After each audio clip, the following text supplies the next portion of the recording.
of Lebanon Christian Church, and I, of course, am his wife. Am I your husband? I'm glad we got that cleared up. After 46 years of marriage. Who knew?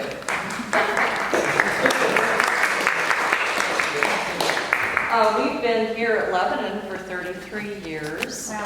And we brought 2 children with us, Jillian, who was in the 6th grade, and is now 43 years old, and produced 3 grandchildren for me, and Dennis. Also, we brought our son Todd with us, who's 5 years old. He was 5 years old at the time. And he is now 37, and told me to enjoy the grandchildren I have, because there won't be any more. Dennis, would you like to talk a little bit about just a brief introduction of your education and previous ministries? Do they really want to know that? Sure, I can. So I'm a 1978 graduate of Great Lakes Bible College at Lansing, Michigan. And my first ministry was in church in a rural farm community in northern Indiana. I was there for 4 years. That's where I met Dawn. And we got married while we were there. Then we moved to a church in Ohio. And then our last ministry before we came here was in a Dutch community in Holland, Michigan. I was talking to someone, I think it was you, sir, before the meeting started. Holland is well known for being the tulip capital of America. And from there we moved here in 1993. Started on Halloween Sunday. Yes. Sunday was Halloween that year. And so I told the church back then you can determine if my coming here was a trick or a treat. So. Treat. And when Dennis says that he met me at this small farming community in Indiana, yes, I was attending the church. I met Dennis at church, and I was 17 years old when we hired him as our minister. Wow. And knew a good thing when I saw it. And vice versa. Very discerning. So, Dennis and I are going to talk to you today about the history of Lebanon Church. And this may come from a different perspective than you've heard before. I am a historian. My career was at Colonial Williamsburg, where I was an historical interpreter. Did a couple of other administrator type things. In the last 8 years that I was there, I managed the Founding Father program. And that included Mr. Jefferson, Mr. Henry, Mr. Washington, and some other characters who were leaders in the 18th century in the Williamsburg community. And it was my dream job, and I absolutely loved it. And now that I'm retired, I've had some time to spend doing a deep dive below the surface into Lebanon Church. So let's go for it. You are now seated in the oldest part of our building. Where we're seated, this structure was the original Lebanon Church building. We believe that our building is the oldest extant church building in Newport News. It has been continuously used as a house of worship for 165 years. And this building is also a witness and survivor of the Civil War. So we're going to not only talk about Lebanon's history as a religious group, but we're also going to briefly talk today about its role during the Civil War. I want to briefly orient you to the space here. The pews that you're sitting on were installed by Simon Curtis, who was the third child of Mariah Whittaker Curtis. They lived at Enview across the road. Simon did extensive repairs in that time period, installed the pews, installed electricity, put a new foundation under the church. He also installed the baptistry. This is a full baptistry pool, in our tradition, we baptize people by immersion. And so that's why the baptistry is so far back there and it's so big.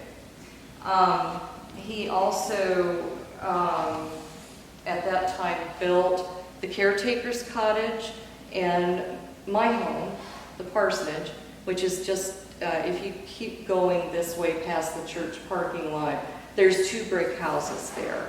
And he erected those in memory of his mother, Mariah Curtis. Mariah was an early member of Lebanon, and we'll talk more about her after a bit. So when they first built the church building, the doors that you just came through to enter into the sanctuary here are the original doors. The gable, the vestibule was not there until the 1950s. So those are the original doors. And when you get an opportunity, I know you can't see this, but this is one of our iconic photos from back in the day, as they say. And you can see here that there's no vestibule on the front. And these 2 doors are those 2 doors. This is Mariah Curtis standing in that door. And there's larger versions of this in the history room that you can take a look at afterwards. We believe this photo doesn't have an exact date, but the family believes that this was taken circa 1881 because Mariah is shown in full mourning here, and 1881 was the year that Dr. Curtis, her husband, died. So that's the current thought on the date for this picture. The gallery above here was part of the original building. They had to restore this after the war with one important change in the balcony. We call it the balcony today, but there was an outdoor entrance to this balcony when the church was built in 1859, which suggests that there were slaves and free black people who were part of the congregation. The entrance, you can still see the outline of it on the building. So if you go outside and turn to your left and just go just around the corner, you can see where that entrance was blocked off. When they repaired the church, then they moved the entrance to the inside of the church here. So we're going to talk about what was Lebanon Church. It didn't just get here by itself or by chance. What was going on that someone built another church? So we're going to talk for just a moment about this period in history and what was happening in America at that time. Pardon me, for some reason my mouth is very dry. And I guess that happens when you talk a lot, right? So after the War of 1812, America had an opportunity to kind of catch its breath and say, what does it mean to be an American? And there was this period of time called the American Renaissance, where there was just an explosion of ideas about things like art, architecture, music, literature. We had Nathaniel Hawthorne, Edgar Allan Poe writing during this time period. So we're starting to find and define our culture. And as a part of this, we had this period of time called the American Reformation, when religious groups that began to form and people were using their newfound freedom and liberty to choose their expressions of faith.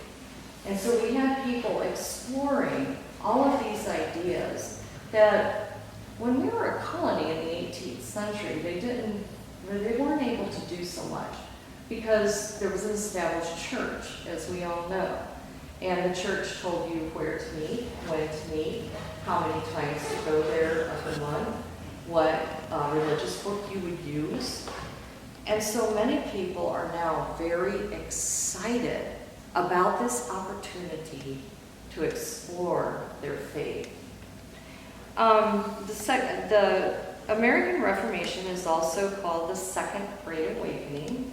These were Protestant groups that started forming during the First Great Awakening, which happened in the 18th century, and you had people that were dissenters that did not agree with the established church. And so these groups carried over into this time period.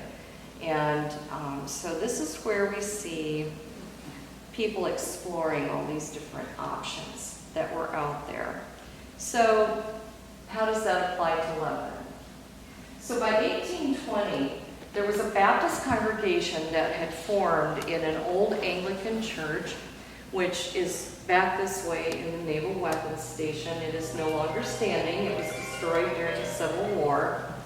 And the brick foundations were found through archaeology, and they are protected by the government back there. This was a church that had signed on with the Dover Baptist Association. The Baptist church was the most organized church at that time. There were a lot of practical considerations that people were trying to deal with. The government didn't pay for church buildings anymore. They didn't tell people what to believe. So people are trying to find ways to build this infrastructure. What do we do now? Who's in charge? How are we going to build a church? What are we going to do with orphans that the established church took care of them? How do we deal with social issues like that? How do we maintain consistency in our theology? So these were practical matters that people were trying to deal with. So these people registered with the Dover Baptist Association. And then there were some people in that building that, in exploring their faith, they didn't quite resonate with that. And there was another group that they resonated better with, and that was called the Disciples of Christ, or also known as the Restoration Movement. And so at this time, I'm going to have our in-house resident expert on matters of faith come and just briefly tell you who was the Restoration Movement. And since he couldn't be here today, I'll fill in.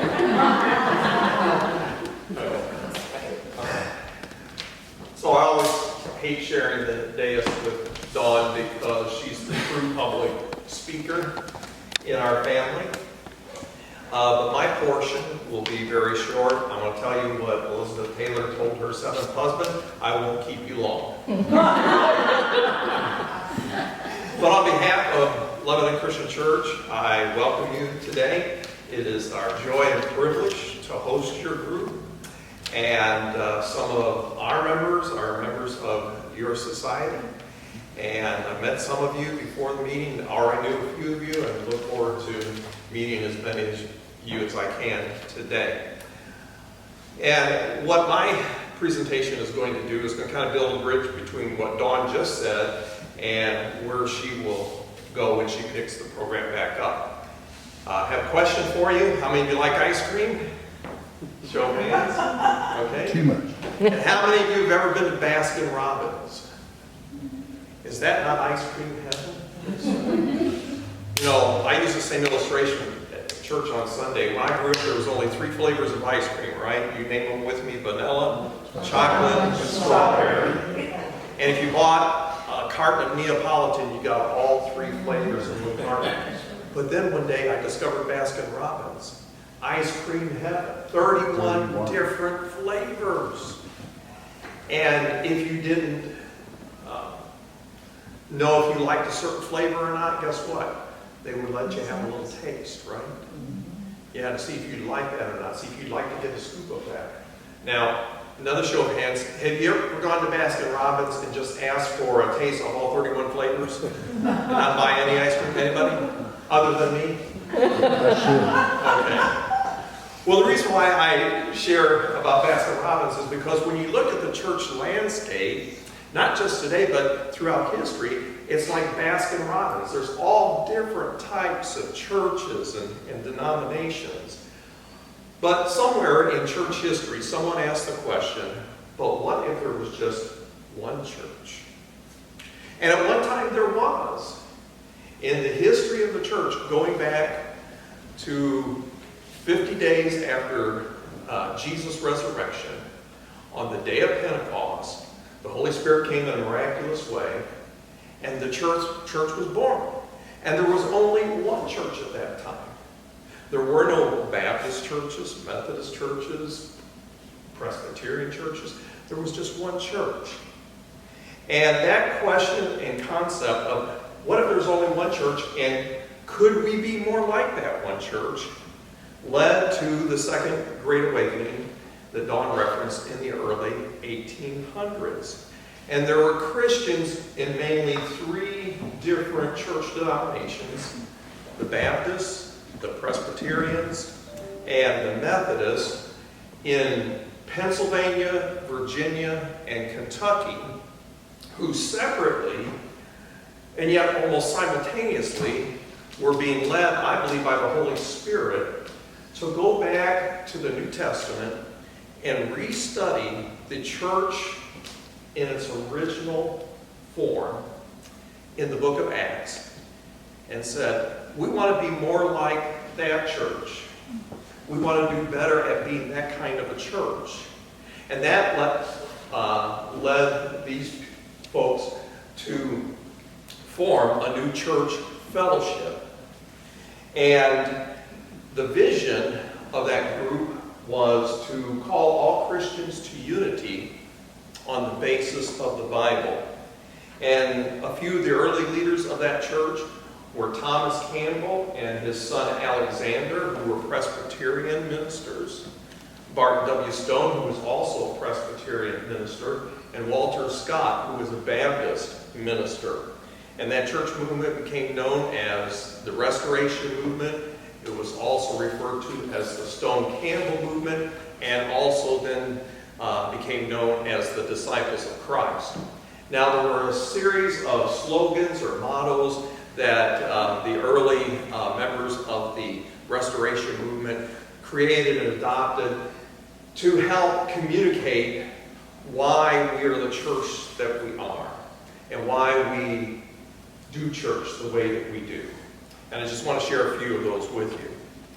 The Church of Jesus Christ on earth is essentially, intentionally, and constitutionally one. Another one is where the Bible speaks, we speak. Where the Bible is silent, we are silent. In matters of faith, unity. In matters of opinion, liberty. In all things, love. No creed but Christ, no book but the Bible, no law but love, no name but the divine.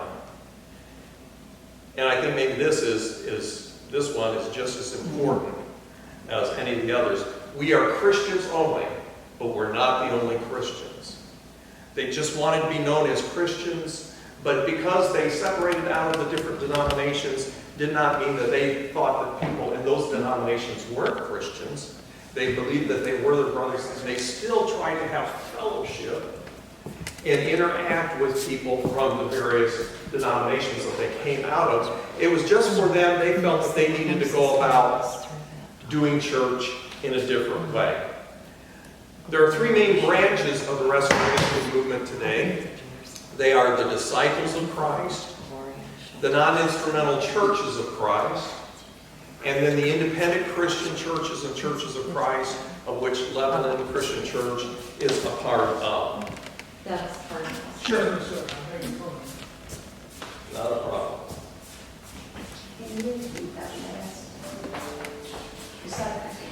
Okay, the three main branches of the Restoration Movement today are the Disciples of Christ, the non-instrumental churches of Christ, and the independent Christian churches and churches of Christ, of which Lebanon is a part of that fellowship of churches. And so the Christians that eventually formed Lebanon Christian Church was a group with a desire to better become a church like the one that they saw in the New Testament. Don. Thank you, Dennis. So now that they knew who they wanted to be, they moved from the Kiskiak Church up to Warwick County. Somewhere over that direction, they built a wooden structure. We do not know what the name of the church was at that time. There's no documentation surviving that tells us. So this movement, they built a wooden structure. It's also used as a schoolhouse. It burned down. So they had a larger shed that they were meeting in, and that burned down as well. So a lot of that going around, right, Darcy? Yeah, wooden thing. Yeah. So they decided, okay, we're going to build a brick church because bricks aren't going anywhere, and we're here to stay. So they obtained this land. It was owned by Richard Decatur Lee, and they just kind of did a land swap type thing, and so they started building here. This church was dedicated in the fall, August actually, of 1859 by an area minister named L.A. Cutler. There were 4 charter members of the church, and they are Richard Carey Wynn was an elder, George Washington Bryan was an elder, and then also Thomas G. Wynn and William Wynn. Thomas G. Wynn later was also an elder. And Richard Carey Wynn was Thomas G. Wynn's father. Is that yeah. And so they were celebrating in August that year. And somebody else was celebrating too for a different reason. Well, along with the celebration of the church, but for another reason. Mariah gave birth to her first child that in August of 1859, and that was Annie Curtis. And so there's a lot of celebrating going on. People, I want to include this as kind of a sidebar. Many people say, why the name Lebanon? What does that mean? Does it mean, a lot of people call the church and say, is this a Lebanese church? And so there was I think it was Thomas Wynn's aunt by marriage, Ann Kim Wynn, who made a donation to the building fund. And the church accorded her the privilege of naming the church because she had a suggestion, and it was a pretty good one. She suggested that we be called Lebanon Church. Lebanon appears to be, I've done a study of the term Lebanon used in 19th century churches along this eastern part of the country. There's about roughly 74 churches in America that have some iteration of Lebanon in their name. There are 6 in the Hampton Roads area.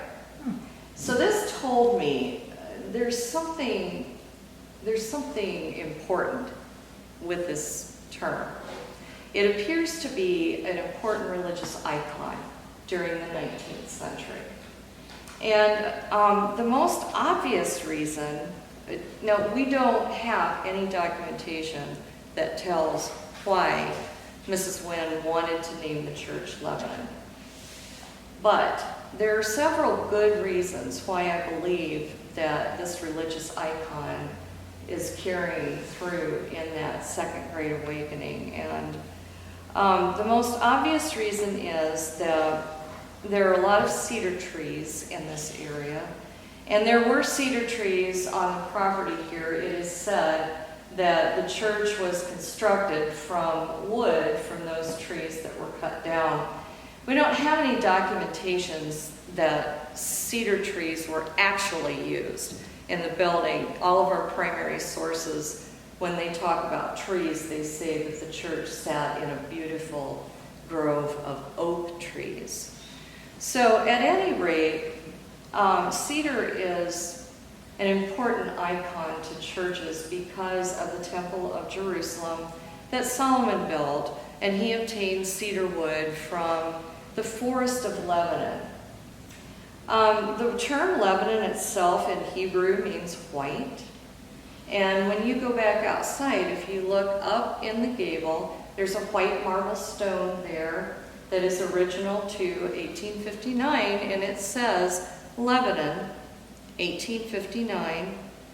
And you can't see it with the naked eye, but down in the right-hand corner, the name of the builder is inscribed on there, J.W. Tabb Builder.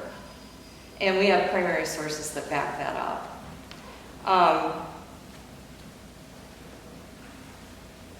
Mount Lebanon was also an area where Jesus performed 2 important miracles, as recorded in the Gospels. It is also the very northwestern border of the Promised Land. And it is believed by some theologians that the Forest of Lebanon may have been a remnant of the Garden of Eden. So this is a very important icon to people who are building churches in this time period. And for all of those reasons, I think Lebanon was a good choice for our congregation. They didn't get to enjoy their building for long, because in 1859, the winds of war were already blowing. Something happened in October of 1859. Anybody shout it out? It was a precursor, a pre-event of what was to come. This Harper's Ferry.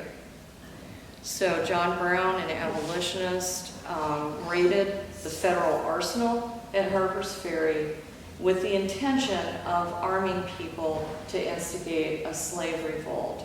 It's interesting to me that Robert E. Lee was one of the officers who were dispatched to contain the rebellion. So the political situation continued to heat up, and we all know that on April 12th, 1861, the Civil War began. And Lebanon was called into service at that time. This area here, this structure we're sitting in, became a commissary and a courier station for the Confederate troops. And I want to read to you a couple of quotes from this book. It's called My Dear Jenny. It is an incredible resource for researching primary resources from the Civil War. And this man, William Clark Corson, was stationed in this area. He moved around to several different camps. But these are letters that he wrote to his fiancée in Cumberland County. And he mentions at least twice in this book that he was at Lebanon. And so we can place him in this building. So I just want to read a couple of brief quotations to you.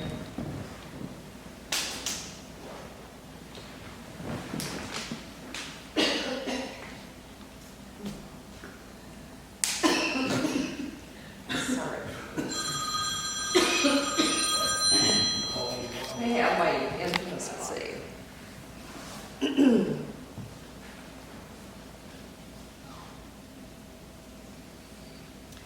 Our boys are still at Jones Farm, near Young's Mill. They have been transferred over to General McLaws and also Charles City and James City troops. Colonel Good's command, composed of the Mecklenburg and the 2 Halifax companies, were today ordered to Mulberry Island. I took the dispatch to Lebanon Church, where they have been in camp for some weeks. And I tell you, the men swore and cursed old Magruder no little when they found out they had to move. The roads are in horrible condition here. So this is someone that was on the spot that we can place here. One other quote. An order was read in camp this evening requiring the soldiers to burn all their baggage and clothing, reserving only 1 change of wearing apparel and 2 blankets. The boys are gone to Lebanon Church. this evening to select such things as they will be allowed to carry on their horses and burn the balance. It is thought that we will evacuate Yorktown and the whole army retreat towards Richmond. So there's just a lot of rich detail in here, and it's always exciting to a historian to be able to place a person on site and someone who knew what was happening and weave their descriptions. Where did they say they were at the Jones Farm? In the first one, they were at Jones Farm, which... Pelican Lions, sir. Yep. Okay, excellent. They were a dairy farm. Okay, excellent. If you'd like to come up and take a look at this book, please feel free. And he also mentions the Mecklenburg Cavalry that was stationed here. The Mecklenburg Cavalry gave Mariah Curtis a silver cup in honor of her service to the troops while they were stationed here, as she was caring for wounded troops over at her house in Enview. And when Dennis and I moved here, Mariah's granddaughter, Miss Fawny Bentine, was still living. And we have a picture in the history room of Fawny holding that silver cup from Mecklenburg Cavalry, so make sure you take a look at that. That ends the lecture part of the program. Are there any particular questions? I want to give you all time to look at a few things. The history room is open. There's a beautiful picture of Thomas G. Wynn in there. I did want to tell you a quote from Thomas's farm journal in closing here. Thomas was a farmer. He was from Greenmount in James City County, and he kept a very detailed farm journal. And on January 21st, 1861, he writes in his farm journal that it was 43 degrees outside. There was no school that day. And he talks about going to visit Brother Belvin, who we believe was a member of the church. His brother Belvin had pneumonia, and so Tom went to visit him, and then this most extraordinary statement just kind of leaps off the page at you. He says, after I visited Brother Belvin, I went to Yorktown to a meeting to appoint a delegate to attend the convention in Richmond on the 18th of the next month, and how we would, the convention he describes was being held to talk about the question of Virginia and secession. And he says that in that meeting, they were also going to consider what they felt Virginia's response should be. And that was an incredible, as you read these farm journals, you find these nuggets in there. And it was just something incredible that just, you know, he's going through his everyday life, and there's this heavy decision that's weighing on the greater world. So with that in mind, we'd like for you to be able to, you know, go around the building and explore the history room, the graveyard if you'd like. Just be careful out there. The ground is uneven and so forth. Also, please take a look in the back corner here. We have a brand new acquisition. That organ was bought by the Curtis family for Lebanon in 1907. And it sat in this corner. And in May this year, the organ came home to us. It was donated by a former music minister, Dan Wallace. So we were very grateful to Dan to bring the organ home. And we believe that Mariah may have played that organ. There was also a duplicate organ ordered at the same time, apparently for Mariah at her home. So are there any particular questions? Dennis and I are going to be hanging around up here. Yes. Is this Lebanon church the oldest church historically in Virginia, did you say? No, in Newport News. It's the building is the oldest extant existing building Oh, I in didn't. Newport News. Oh, Yes, there were congregations formed earlier than Lebanon, or than the pre-Lebanon congregation. but this church, this building, This is the building is oldest the building oldest. in, church building in Newport News. We believe that, yes.